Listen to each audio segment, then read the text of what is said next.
going to take myself out of the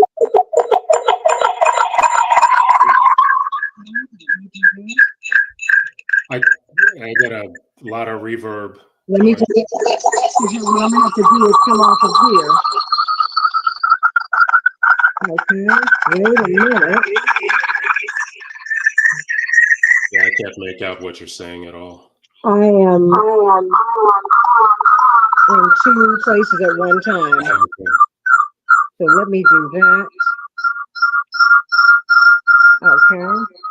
You know what? You come out and I'm gonna start this again. Okay. Okay, thank you.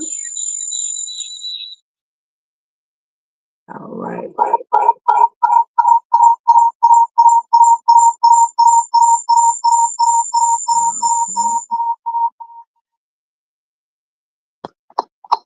Okay, let me do that. Let me come out.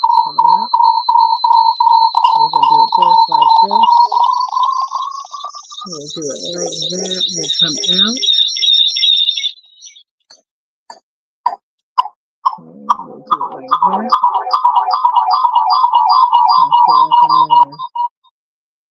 I feel like another.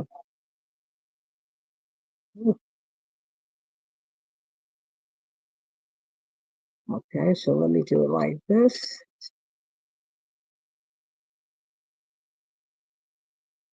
Okay. Nope. Let's see.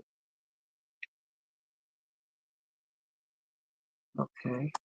Yep. Okay. All right. No, you know what I'm gonna have to do? Oh, let me do it like this. Okay.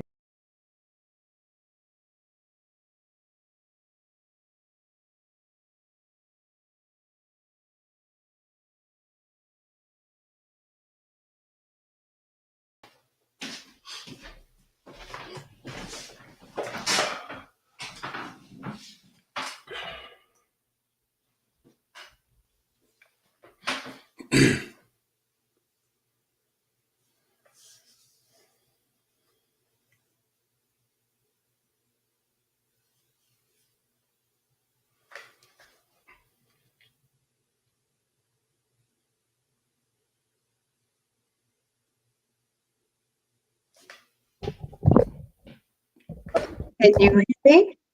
Yeah, I can. Okay. That's much better. Oh boy, oh my gosh. Okay, let's do this. Here we go.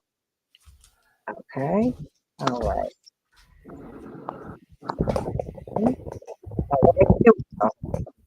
It's wonderful to meet you. Very nice to meet you as well. Okay, and I'm having to do it just like this because I'm having all kinds of challenges when I'm doing it like that. Yeah, Okay. that's what I'll do. Do it like that. How about that? Okay, there we go.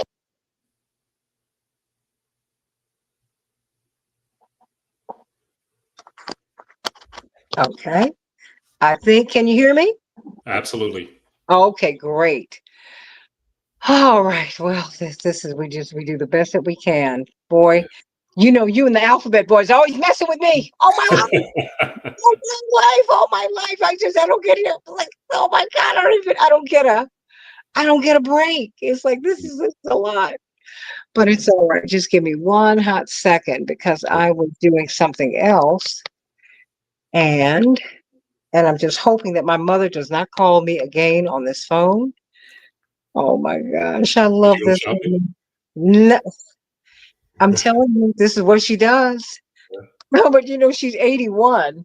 Uh, Boy, I mean, I'm like, she does not, it's like I don't work at all.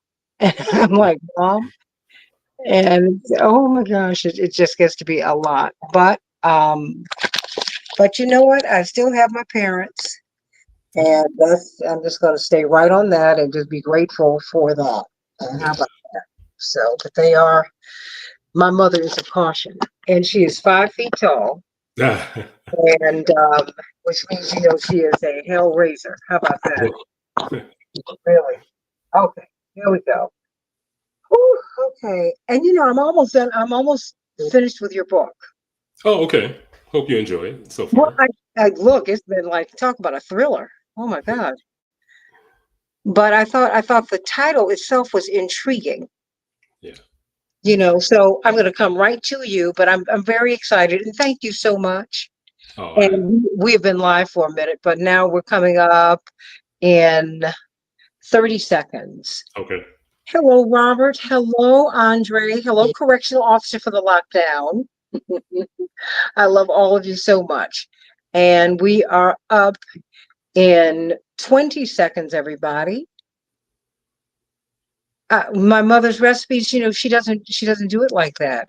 But I do have to study over. To be fair, my mother did not know how to cook when she got married. So thank you very much. She learned to cook. So thank you. So don't look at me like I'm crazy.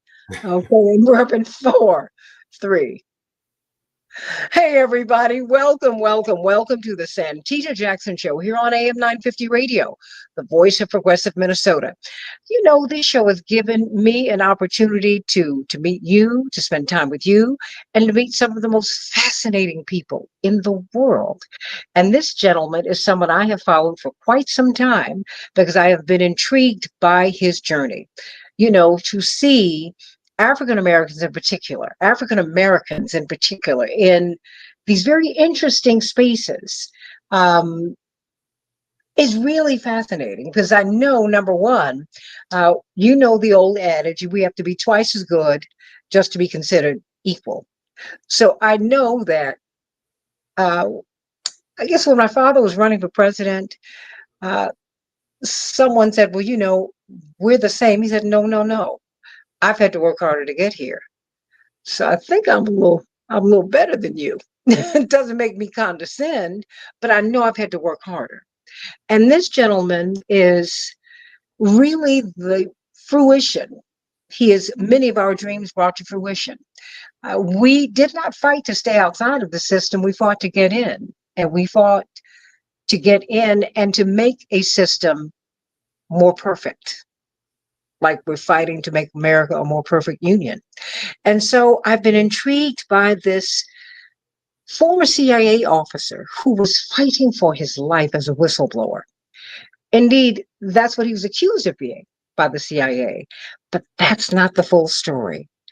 And I'm almost done with his book, this wonderful memoir, Unwanted Spy: The Persecution of an American Whistleblower. Unwanted Spy. I can't help but think of Abe Bolden, the first African American Secret Service agent at the White House. You've got to read his book, Echoes in Dealey Plaza, from Dealey Plaza. You've got to read the book because you don't have to tell you, Jeffrey Sterling, your journey reminded me so much of his. Oh, He got in and he encountered so much resistance.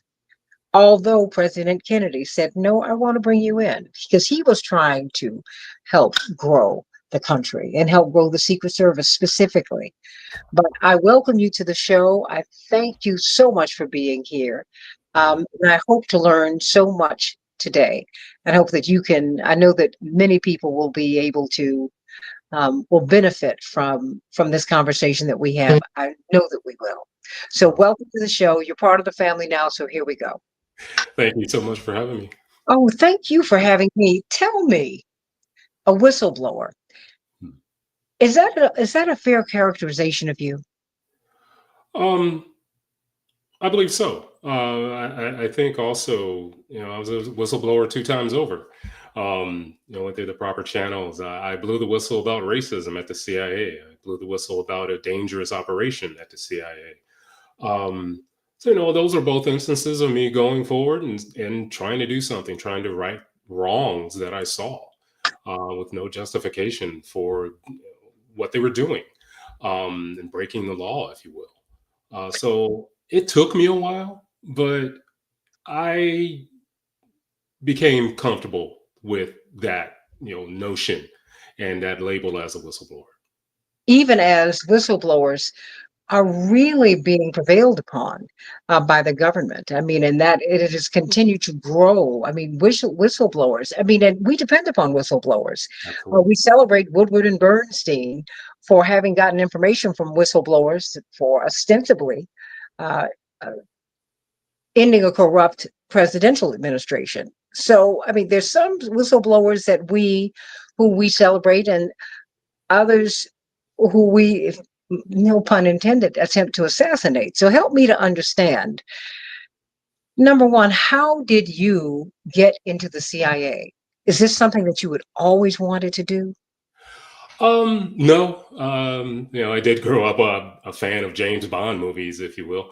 But I knew I wanted to go to law school. I knew I wanted to see the world. I grew up in small midtown, Midwestern small town, very segregated, but I knew there was a world out there and I wanted to see it. I wanted to travel.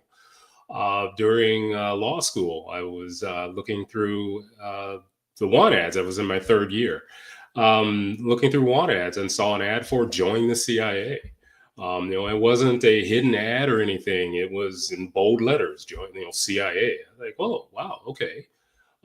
I come from a number of brothers who served in the military. I was like, this might be my opportunity to serve, and also a selfish way is like this may give me the opportunity to see the world. So I applied, and over a year later, I was accepted into the CIA as a covert operations officer. So it was just like that. I mean, what was it hard to get in? Um, did you have to pass any security test? I mean, how does one get into the CIA? I mean, it's still quite mysterious for the layperson. Yeah, you have to go through psychological tests, certainly background investigations. They were going to all of my neighbors where I lived in the St. Louis area, where I had lived in my hometown of Cape Girardeau.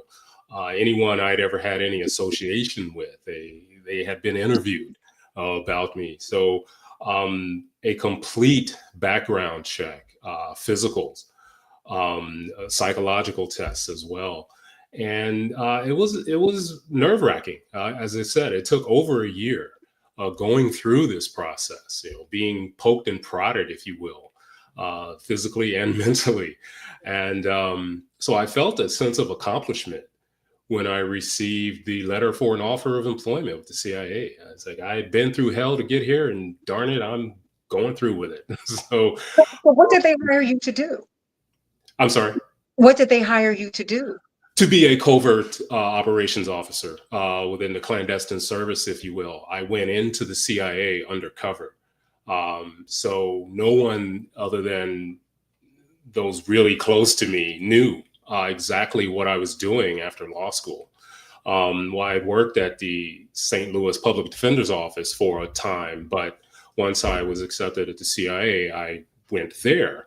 And no one knew that I was undercover at that time. How does that work? How do people in your environment, in your ecosystem, not know exactly what you do? I mean, because from what I've read, you're the first person in your family to go to college Yeah.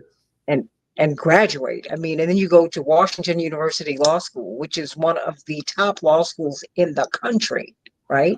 So they've got to be extremely proud of you. I don't know about your family, but my family would have been bragging all the time. Every graduation, all 100 of us are there. Mhm. Yeah. So how did they not know what you were doing? And how tall are you?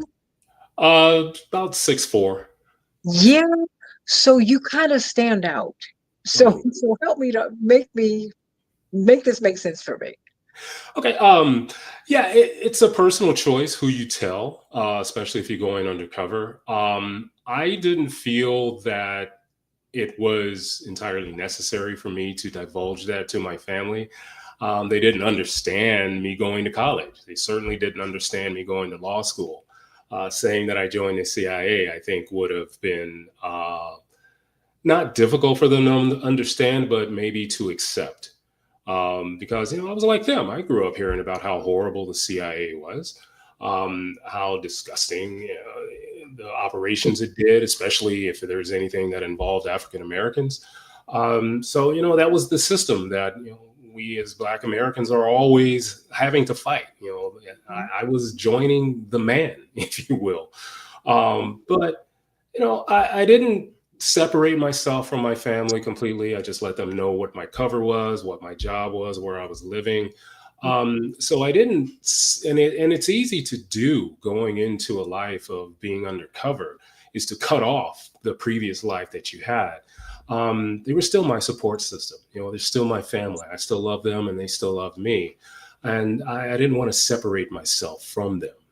I think that helped me be a better person and thereby a better agent, knowing I had that there with me.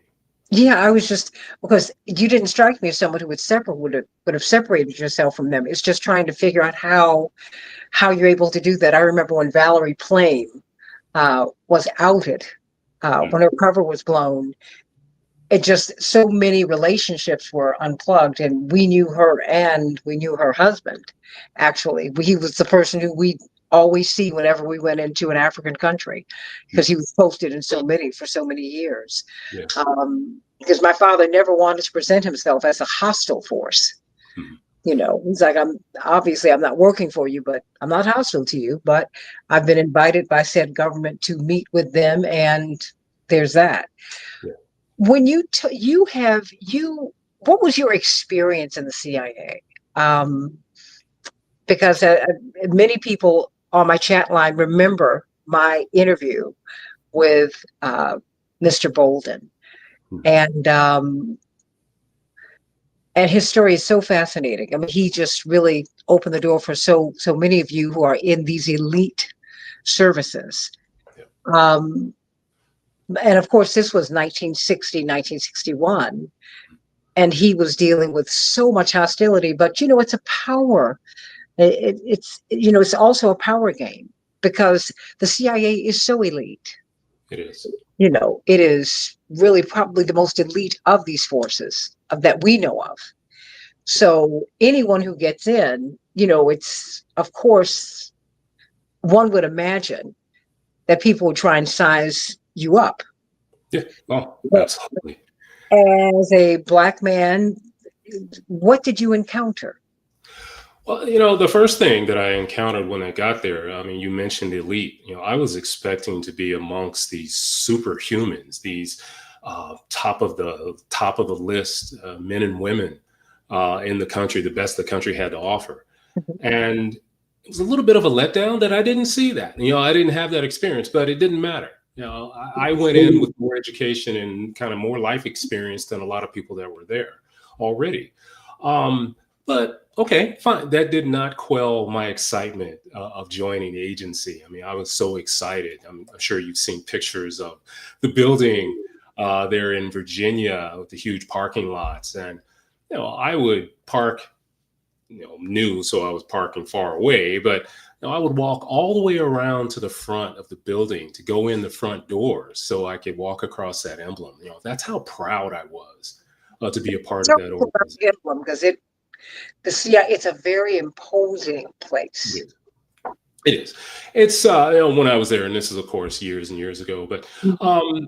absolutely, you can't see it from the road. It's way back, and there's this lore with the CIA that you have that the CIA, by the way, is very good at perpetuating. This mystique, this mysteriousness about it, and it felt that way in the building, even approaching it during going into work. Um, and even in the building, there was a coldness about it, I think. Again, that emblem that I'm sure many have seen on various movies, TV shows. There in the lobby at the CIA. On one end of the lobby is also the stars for CIA agents who have died in the line of duty. And so there's this imposing nature of it, but it didn't impact me in any negative way. I felt honored to be a part of that, and I was determined to make the biggest contribution I could to that organization because it's like, hey, I'm here to serve, and I'm here to be a part of this, and nothing quelled that for me. And yet you did encounter racism there. Yeah. How did it manifest? Well, I had a warning sign early on when I was there. A black officer came up to me in the lunchroom, if you will, and he said, "What are you doing here?" And I felt kind of offended. It's like I wanted to say, "Well, what are you doing here?" I had as much a right to be there at the CIA and serve at the CIA as any other American. But what his point was he felt I would be wasted there because they wouldn't get beyond the color of my skin. I took that as a challenge. It's not that I didn't believe him, but it's like, well, I'm going to be even more determined to be a part of this organization. I appreciated his sentiment, his warning, if you will, but it just motivated me even more. And then through the years, that realization of what he was saying that I would be facing, came true. I was passed over for promotions, having to fight for positions abroad more so than anyone else had to fight. And let's be honest, more so than any other white officer had to struggle to get positions overseas. And then when I did receive, a posting overseas, I wasn't given any opportunity. I wasn't given any assignments. And I remember I traveled back to Washington. I said, why am I, at that time I worked at the Iran desk. And I said, well, why am I not getting any assignments like everyone else? And I was the only black face working at the Iran task force at that time. And point blank, and this tells you about the CIA, my manager looked me in the eye and said, well, you kind of stick out as a big black guy speaking Farsi, Farsi, the Persian language, which I learned at the agency. By that time, I'd been in the agency for a few years and been involved in many operations and had success, all over the world, wherever I'd gone. And the shock that I had to hear that was, my response was, well, when did you realize I was black? And because it's like, okay, it didn't seem to make a difference before, but now all of a sudden it is when I'm out in the field trying to work for the CIA. And what the other thing about it didn't make any sense was that, yes, I learned Farsi at the agency. I became fluent in Farsi at the agency. Again, I had traveled the world and nowhere I had ever gone, even being a 6'4" African American, nowhere in the world that I went and visited and worked in, did anyone ever suspect me of working for the CIA. I did not fit the profile of what people expect to see with a CIA agent. I mean, we're talking about the white guy, maybe blonde, blue blazer, red tie. But If is you that internal to the agency? Because when you're in the broader world, you look like the broader world, particularly in that part of the world. You see Africans, you see people from every place absolutely. in those spaces. It seems to me that they were bringing this Western American perception of you to Yeah, you. Am I absolutely. mistaken? And regardless of the success that I had, regardless of that, I was very secure in my job. I was able to get into places, get interviews, reach people, have contact with individuals that, when I was there, management and other officers could only dream of having contact with. It's like, well, I don't present myself as a CIA officer. I don't project that. I didn't fit the profile of what they were expecting. And it's all in how you approach people and how you interact with people. I think I took a bit of that into the agency. They helped me hone it a bit. But also my training as a lawyer, I think helped me tune in to people a bit. But I was very good at my job. But you think But that being an African American, I mean, because Black people have to code switch and fit into a lot of places, particularly when you've gotten into the most elite educational institutions in the United States. So you've had a lot of experiences, and yet you're very connected to your family, right? So to me, that broadened you, Jeffrey uh, Sterling. yes, it did. It did. I mean, it's all you go into any situation, and you're molded by your past, and you're molded by your influences. And I think it all set me up. I mean, there were difficult times. We all have difficult times, growing up or at whatever stage of life. But it's what you do with it. Does it help you make you stronger? Does it help broaden your horizons in order to get out there in the world that may be unfamiliar to you? I call my book Unwanted Spy because it's like, well, I was kind of unwanted in white America. I was also kind of unwanted in black America because both were trying to tell me what I was supposed to be, not listening to what I was saying I wanted to be. No, black America was saying, oh, no, you can't go join someplace. You can't go to college. You can't go to law school. You're being white. White America, there at the CIA was telling me, well, you're not one of us. You can't work as hard. You can't be as productive as we are. So it's kind of unwanted on either end because no one was listening or gave any credence to what I, as an individual, wanted for myself. And not that it was a threat to Black America or a threat to white America. It's just me being me and staying true to what I believed in. And that's been my theme throughout. One of my favorite reads is Shakespeare in Hamlet. The line, to thine own self be true. I think I've lived that mantra for most of my life, and I certainly maintained that while I was at the CIA. It is fascinating that at home some people thought that college was out of reach for you Yeah. and that you were not being true to your blackness. And what's so interesting is that I guess it strikes me because my grandmother grew up both of them grew up poor. My one grew up impoverished, Mhm. and she was from South Florida, so she would get on the boat, and she was a day and seasonal worker throughout the West Indies and South and Central America. And when she was finally able to get stabilized, she married, she got her 5 children through college, and then she went back and got a GED. And then she got an associate's degree. Then she got her bachelor's at 61. I mean, because that to me was always like that's like the old black tradition. But, I guess we do have some people who pull at you. How did you pull away?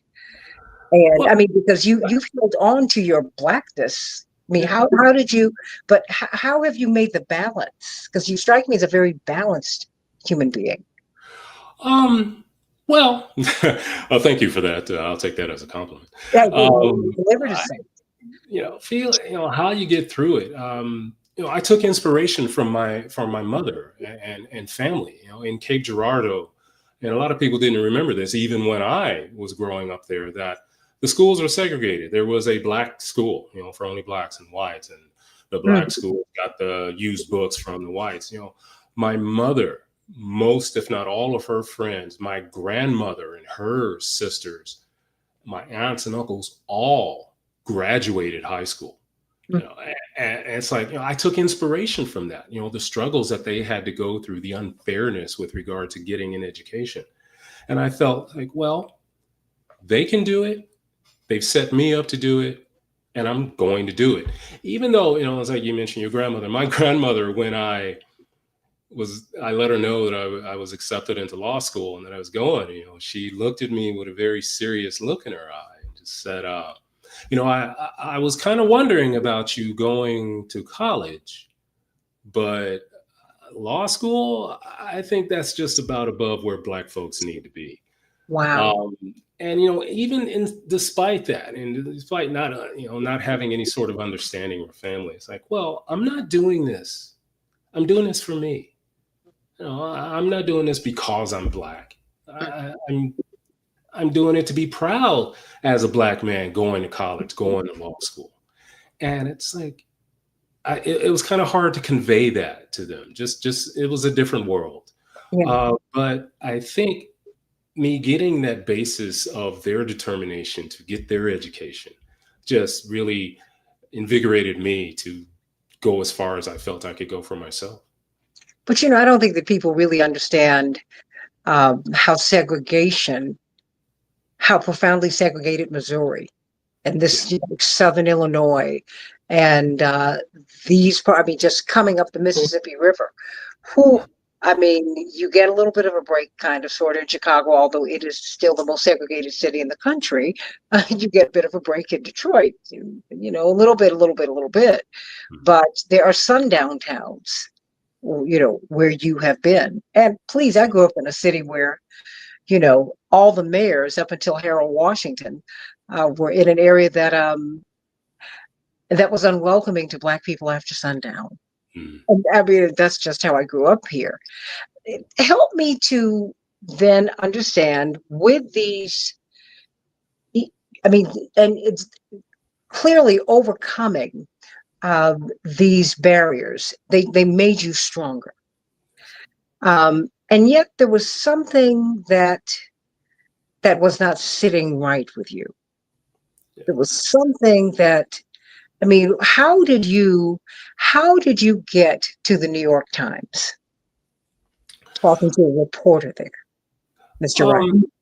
Um, going through the discrimination that I faced at the agency, and it became much more than just saying, I was a big black guy speaking Farsi. I mean, it was piling upon me, requirements and that no other officer, 3, 4, 5 times more than any other officer was required to do, and not providing the proper tools for me to do so. So I went through the process. I filed an EEO complaint. That, of course, is done internally at the agency. So that was a uphill battle. I lost that, of course. Then I had the option to go to the wider EEO or file in federal court. So I decided, I'm a lawyer. I know how to file a lawsuit. So I filed a suit. And, through the process of, and it was a very difficult time, of course, because I was basically pushed out of the agency, put on administrative leave, and then basically persona non grata to anyone there at the agency. And the connection was made for me to talk about the discrimination I was facing there at the agency, and filing my lawsuit. And the thing is about filing that suit, I didn't divulge any classified information. I didn't reveal any classified operations or anything like that. And that was even discussed during my trial, that I did not divulge any information like that. But I felt going, and I wanted the country to know, this is a body that is supposed to protect you, and they're not using the tools that are there to protect this country. I mean, they're dark skin, people of color like myself are an asset to the agency, are an asset to the national defense of this country. Yet, I ran into the good old boys network, and nothing, even being successful, was enough to crack that viewpoint of theirs that, white is right, white is might. And, it's like, black will get you in here, but just for the picture of it, sort of thing. Like the book, I forget who wrote it, The Spook Who Sat by the Door, sort of thing. Yes. And they're holding on to those ideologies to the detriment of this country. And I thought it was appropriate for me to demonstrate that, to show that to the nation at large. Even though you knew that you were risking, or even, well, you were risking your career. Did you expect to be able to get back to the CIA once you started pursuing uh, this particular line?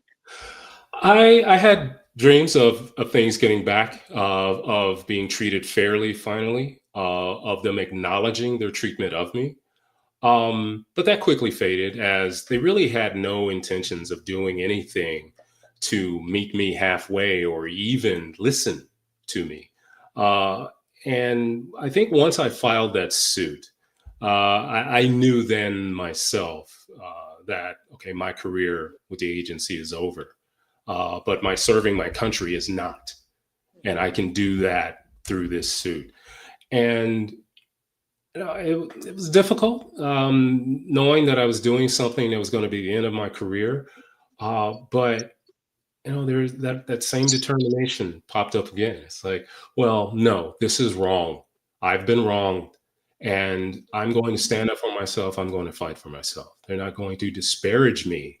They're not going to destroy me, without me putting up a fight. And putting up a fight is sometimes a death knell for a career. Well, how did things then, how did they accuse you of passing along essentially state secrets? You know, Yeah, it was during operations I was involved in, Operation Merlin. I can tell all about it because all this was divulged in my trial. and I want you to know everybody here wants to look at Mission Impossible because of you. And you are now Bernie Collier. Remember Greg Morris?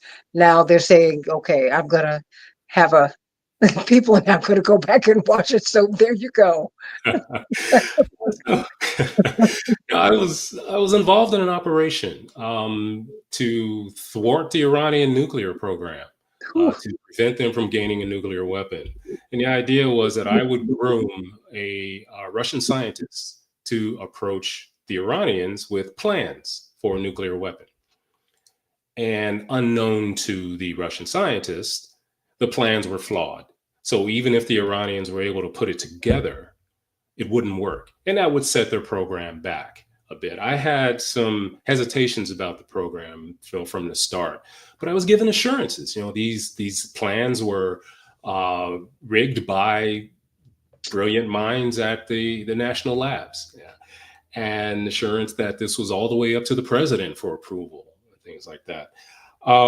So I continued with the operation. We, and we were to the point where, okay, here are the plans, Mr. Russian scientist. This is what you're going to take. The moment he saw the plans, he said, these are flawed. Something wrong with them. And I said, whoa, that set off alarm bells for me. It's like, if he can tell immediately, then the Iranians will be able to tell immediately, and they'll be able to fix what they're doing. So instead of slowing their program down, giving them these plans will essentially accelerate their ability to have a nuclear weapon. And I began questioning my superiors. I began questioning others involved with it, and basically the response was, "Shut up." So from that moment, I was pretty much ostracized from the agency. I was in New York at that time, and I wondered if I even had a job most days. No one would talk to me. Everyone was away from me. Again, the requirements, 5 times more than anyone else, were levied upon me. And eventually I was kicked out of New York, sent back down to Washington, and eventually kicked out of there as well. And with that, I went to both about that operation because I was very concerned. We were going into Iraq 1. And it's like, well, there was all the talk about dirty bombs. Well, I just gave, and the plan, the operation did go off. It did happen, after I was removed. And I was like, well, I just helped give the Iranians plans for a potential dirty bomb. That was such a concern. Do our troops know about that? Do they know they're walking into that sort of thing? So I went to both intelligence committees, the Senate and the House, and talked about my concerns. And I also brought up, okay, I'm also being discriminated against at the CIA. There was only one voice, and what I found interesting, especially when dealing with the House Intelligence Committee, this kind of lets you know the reach of the CIA. I was dealing with an attorney there who had previously worked at the agency. So she was the eyes and ears of the agency there at the House. And anything that I ever said, didn't go to members of the committee. It went straight back to the CIA. That was so obvious. And when I felt there was a possibility of someone at the House just listening to me, one representative during one of our meetings with that attorney walked in, met me, shook my hand, like, I want to hear everything about you. I want you to know I'm paying attention, and I'm going to look into what's going on. That attorney I was with, she was shocked. He walked in to that meeting, and that representative was Julian Dixon. And I felt, okay, Not that I'm looking to get any sort of windfall from this, but maybe the right thing will be done here. And unfortunately, shortly after that, Representative Dixon passed away. And any further contact with the House Intelligence Committee and also the Senate Intelligence Committee went away after that. There was no one else speaking up for me there. But it was a frustrating experience I had. Like, well, I've started this. I'm going to see it through. And so eventually, especially particularly after I had gone to the committees, all of a sudden there's this rumblings about Operation Merlin, and someone gave up the information. And of course, every finger at the CIA pointed at Jeffrey Sterling, regardless of the fact that many of the things discussed that they said were discussed in Mr. Risen's book, I had never had access to, regardless of the fact, as revealed during the trial, that hundreds of people had access to this information and none of them were ever investigated. But the one lone black face was investigated. And what's also interesting, as I kind of forgive me for jumping around, it's been quite a story. um, you know, I was in started the investigation into me of being a supposed leak happened during the Bush administration. Well, the FBI and the Bush's then DOJ determined that no, I wouldn't do that. Why would I do something like that to endanger, I was still pursuing my discrimination suit. So it didn't make any sense to them. So they dropped it. They dropped any investigation into me as being the source or the leak, if you will. Um, Obama comes in office and it's reinvigorated. No new evidence, no new allegations, no new witnesses. Nothing has changed. Nothing was added. And so quickly, during the Obama administration, I was indicted and charged with violating the Espionage Act. Typically, when we see the Espionage Act, why don't you explain it to people? Because typically you see people from the left, if you will. They are prosecuted, persecuted, if you will, under the Espionage Act.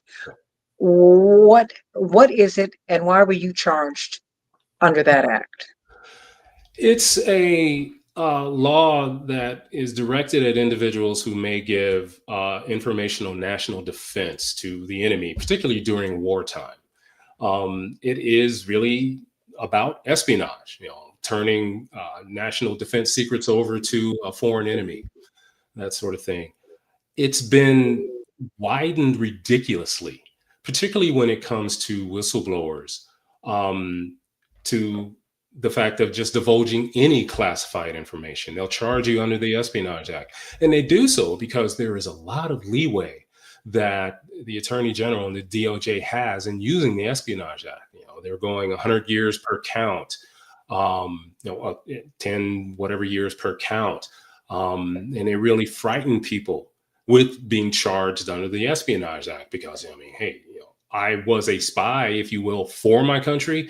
Now I'm being charged as being a spy against my country.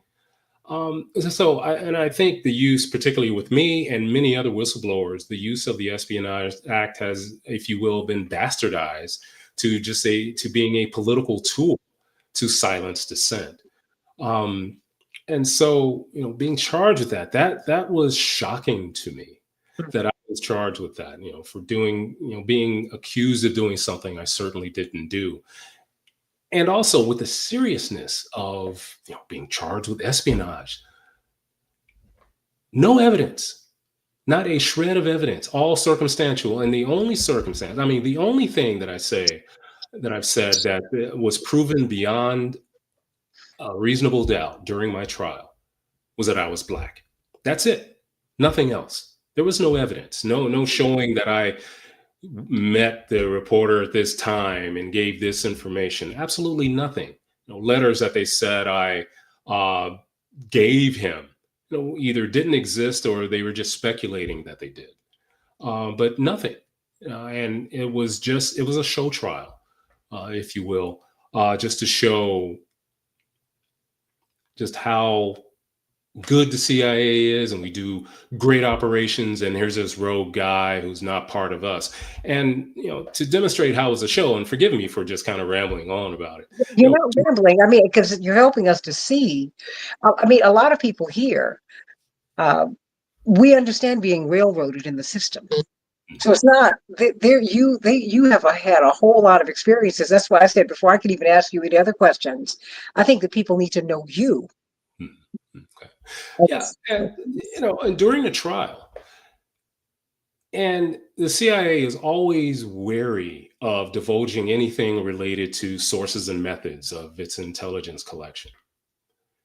But during my trial, they were putting on current, former officers, clandestine officers, on the stand to testify. They paraded officer after officer. They even put on the stand, one of our assets, one of our agents that we used, to send in places like that. And that was just so amazing. It's like they felt I was such a threat. The CIA is going to give up the keys to the kingdom to destroy me, if you will. And of course, all of the people that they paraded in front of the jury, they were all white. And pretty much the question is, were you familiar with the operation? Yes. Did you divulge information about it? No. That was it. They paraded white officer after white officer after white officer. And then to cap it off, and again, it's bad enough. It's a really uphill battle to be a person of color sitting in that defendant's chair anyway. But to show how they made it all about race and how to vilify this black face that didn't belong, and he tried to burn us all down. They called one sort of expert witness. They called Condoleezza Rice to the stand. Now, absolutely had no real connection to that operation or whatever. And again, someone who was part of the whole infrastructure that perpetrated one of the biggest lies in international history. She was on the stand to say how good the operation was and how what Mr. Sterling did was a bad thing. But that was all part of them having her on to show that jury. It's like, this is an upstanding Black American. This is we want this kind of African American, not that kind of African American. Condoleezza Rice. It's like she added nothing, and she couldn't add anything to any substance of the trial because there really was no substance other than it being a show trial and for the CIA to come after me. What were you paying the price for stepping out of your place? I mean, for calling them to account for patterns and practices of racism. Absolutely. I mean, to look an employee and to feel such an impunity, to look an employee in the face and say, you're not getting any jobs because you're Black. And that's the CIA. Because they feel they can get away with whatever because our lawmakers aren't doing their job of oversight.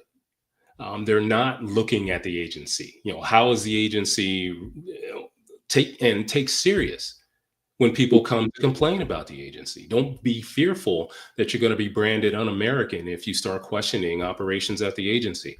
But the agency is up on that hill by itself, and it feels it has the ability to do whatever it wants without any threat of being called into account. There's no accountability. When there's no oversight, there's no accountability. And I knew what I was getting into when I decided to file my suit against them. I knew it was a tremendous battle that I was going to have before me. But I think that's all I knew. All I know how to do is stand up for myself, fight for myself. And I didn't care how, big this Goliath was. I know me, and I was going to fight.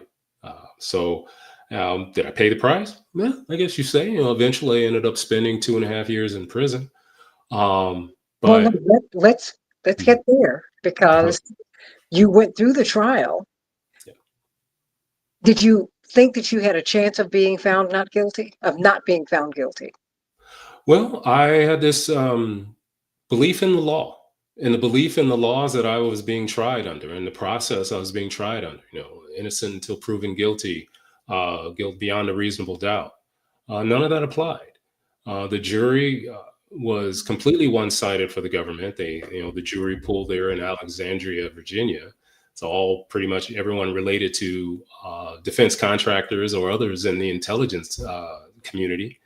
So I mean, it wasn't. There was an aspect of unfairness, from the start. But that's the process that I had. I believed in the law. It's like, okay, what are your facts? What else? Who else have you investigated? And there was nothing like that. It was just with the Espionage Act, it's a because we say so law. And they're saying I violated the Espionage Act, and they don't really have to prove much beyond that, just to point the finger. And that's all that trial was. I was hoping that it was going to be something based on the law that I learned and grew up respecting. But it was a farce, I think, with regard to jurisprudence and trial proceedings. And so you were found guilty. Yes. And tell me about the sentencing, because there have been others, namely Mr. Petraeus, who've been found guilty. And some people get a rap on the knuckles and they're allowed to go on. And yet you were sentenced to time in prison. Please explain. Yeah, it was harrowing. The trial was in January, and I don't think we got to sentencing until maybe May. And it was so shocking. It's like, one, you found me guilty on no evidence. And I think the judge sort of, maybe her eyes were starting to open up at the end of that trial, because typically, criminal trial, I was convicted of violating the Espionage Act. I should have been whisked off to jail right then and there. And as a matter of fact, when they were announcing the sentence, the marshals were standing right behind me.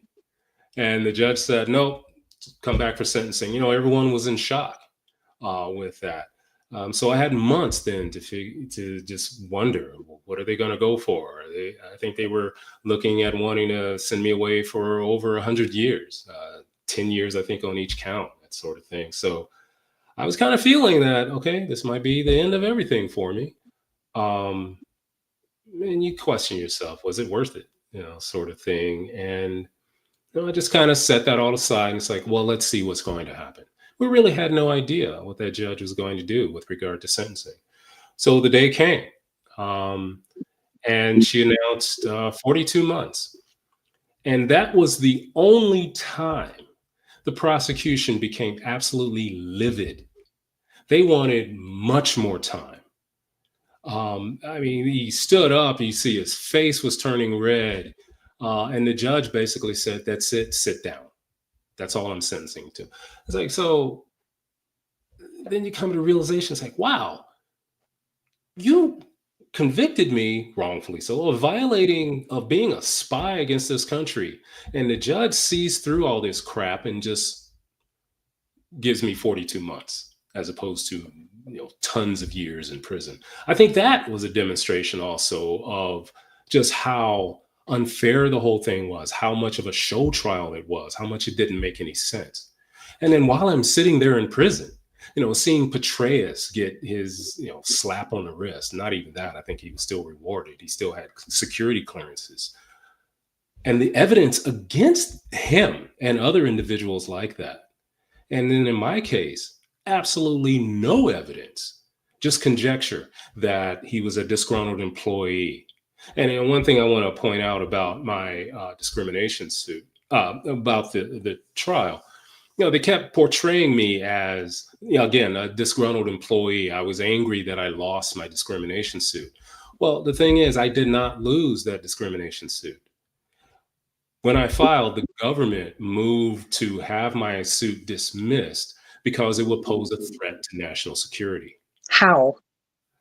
By divulging sources and methods of intelligence collection and how the CIA does its work.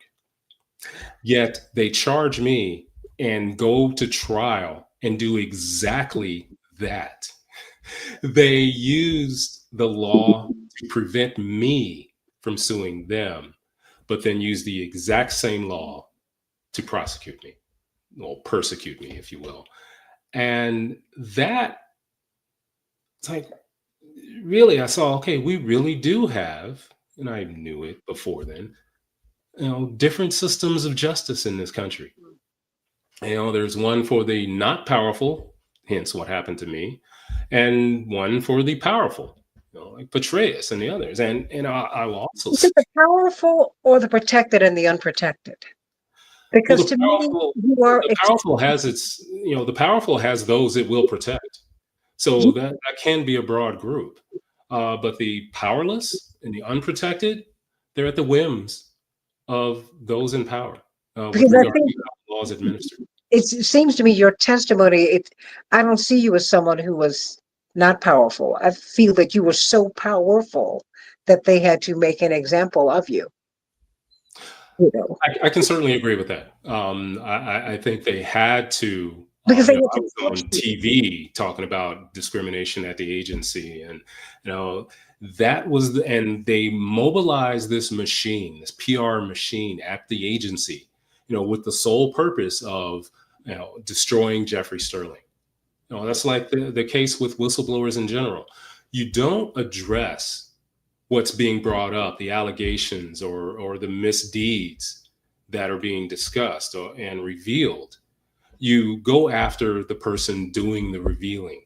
You make it all about that person and not, what they supposedly did or what danger they were revealing.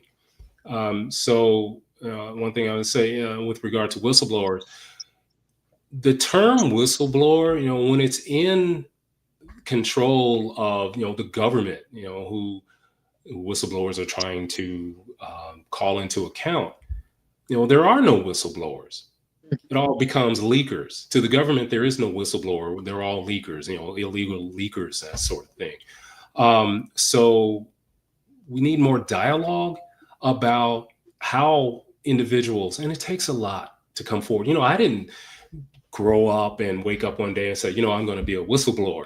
That's just the circumstance. That's just what happened. That's just that, my sensibilities of what I was experiencing, what I was seeing were wrong. And I felt like I had to do something about it. But, to the government, especially if it's whistleblowing within the intelligence community or any national defense spaces, they're all leakers. So if we can get more dialogue and more discussion about the merits of whistleblowing and that the value to this country that it is shown, then it's always going to be an uphill battle. And what we have now is the Espionage Act being used to silence dissent, not go after, espionage or spies, but to go after dissent. And, those who dare stand up. That wasn't the purpose of the Espionage Act when it was enacted. But it's just become a political tool, and as we had discussed earlier, supercharged by the Obama administration. Why do you think it was supercharged under the Obama administration? Why then? That's a question I've kind of been wondering about. I think it's that first black president, he's got to appease the establishment. And so, what better way to do that than to really come down hard on individuals? He had to show that he was a team player with the establishment that was there. He wasn't going to come in and buck the trend. He was going to come in and show, hey, I belong here as much as you. I'm in support of you as well. I'm not here to destroy you. And I think, and he certainly didn't campaign on, I'm going to go after whistleblowers. But I think that his doing that was a way to appease the establishment. Because again, my case had been dropped because the FBI didn't feel like there was anything there. But Obama comes in, it gets reignited. Why? And I also say that how easy is it to prosecute a black man against a CIA, in federal court? that was a notch on the gun, if you will, of DOJ's gun, and maybe just Obama's appeasement of to the establishment. How were you? I only have a few minutes left here. I just, please come back. I want you to come back because there's so much to talk about with you, but I have to ask a couple more questions at least. How were you received in prison? Um, wow. I, I think there was a bit of course, some of the inmates, and again, inmate.com is a real thing. A lot of people knew I was coming somehow to that facility. I think there was an air of mystery with me there to the inmates and also to the guards. But that wasn't something I was trying and that I would try to exploit or anything like that. It's just there. The old adage, I'm just here to do my time and that's it, sort of thing. But I felt a little bit of respect because I also respected them as Mhm. individuals. I didn't judge them because they were there in prison there with me. It's like, hey, I'm here in the same place you are. And I just took it upon myself to just be there. And also, I was like, well, what can I do here? So I was a tutor. I helped many of my fellow inmates get their GED while they were in prison. So there was tense times, of course. I mean, geez, it's prison. But for the most part, it was just the day-to-day monotony is what really gets to you more so than anything else that anyone can throw at you, if you will. Jeffrey Sterling, before you go, I've already said that I've got to have you come back because your story is so fascinating. And I think there's so much that you have to offer to the public discourse. I'm just so glad that, as a very dear friend of ours, the queen of gospel music, uh, Albertina Walker said, I thank God for your every hurt and your every happiness because they've all made you who you are. And that's, God uses ordinary people to do extraordinary things. And I think that you've been used in an extraordinary way. Chappelle says that this sounds so much like the Abraham Bolden story. Um, it really does. A man of tremendous integrity, like yourself, who only wanted to go in to serve, like yourself, and who was going to try and make it just a little bit better for the person who was coming behind him, like yourself. Um, and yet, as my father says, unearned suffering is redemptive. What should be our takeaway, Mr. Unwanted Spy? I mean, were you really unwanted, do you think? Uh, Maybe not so much unwanted as unexpected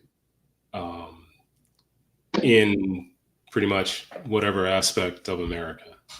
That's just, but again, it's like even in the face of that, you trudge through. You keep moving, you keep going. It may not turn out the way you hope, but one thing for me, I can look in that mirror and I'm okay with who I see looking back. Had I pled guilty to something I didn't do, had I not tried to stand up to the wrongs that were done to me and the wrongs that I felt were being done to the country, I wouldn't have been able to look at myself in the mirror. So it's just keep going. I think that's what we can get out of my story. It's an American story, I think. So. And I mean, and you're a patriot. And so I thank you for your service because by trying to make the crooked way straight, by trying to make this agency more just and more fair, you really did a tremendous service to the nation. Yeah. We might not see it immediately, Hmm. but ultimately it will be seen. And I just thank God for you. And I thank you for honoring us by sharing your story with us today. Just tremendous honor. I saw you and your wife walking out of that courtroom. I saw the video footage and I saw the photographs then, and my heart went out to you then. And I'm just so glad that you and your beloved are doing so well today. It's just, I thank God for that. Yeah, I've had tremendous support. A very, despite all of the ordeal, I'm very lucky. I've had support. My wonderful wife, Holly, has been with me throughout, never questioned anything, no reason to. But, and the support of friends. And I've made so many friends that I didn't even know were out there, especially in prison. So even with the difficulties, I am absolutely still thankful. And I know I wouldn't have done anything differently. Everybody, this great patriot, you've got to get the book Unwanted Spy. I promise you, I'm almost done with it myself, and it is kept me up all night long just reading it. And I thank you, and I cannot wait to have you back on the show because I, we have. I want you to talk about freedom of speech. There's so many issues that I'd like to bend your ear about, particularly now. There's so much that's going on in this country, and I think we're at a very interesting point of pivot. yes. And certainly we need to have you in the middle of this conversation, in the middle of this discussion. There's still so much more that you have to offer and do. There's so much more service in you. Thank God for you, Jeffrey Sterling. Unwanted spy, unexpected spy. You're gonna have to amend that. Yeah. I had to change that title, re-release the book. Absolutely. The Santita Jackson Show, everybody. AM 950 Radio, the voice of progressive Minnesota.